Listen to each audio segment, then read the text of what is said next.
Hi, if we know that the number I is designated as the square root of -1, so it's an imaginary number such that I squared is -1, I'm sure you'll be familiar with that.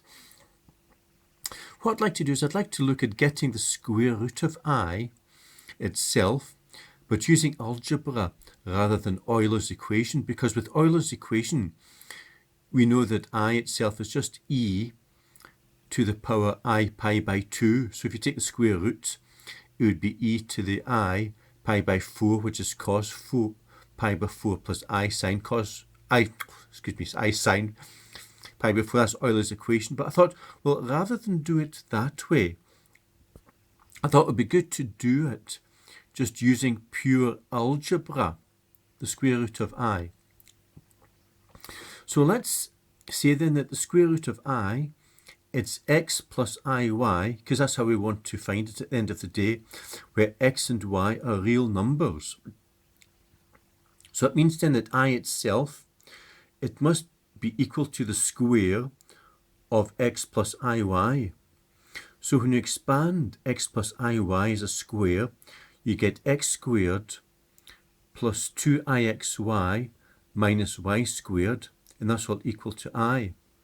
So in this case, now because i's got no real terms, the x squared minus y squared must be equal to 0.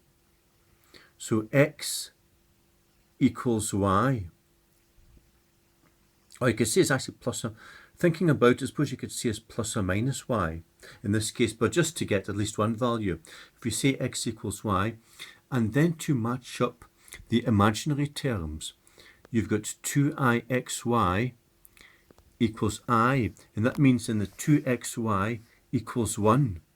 But we know x and y are the same, so you could actually say that 2x squared equals 1.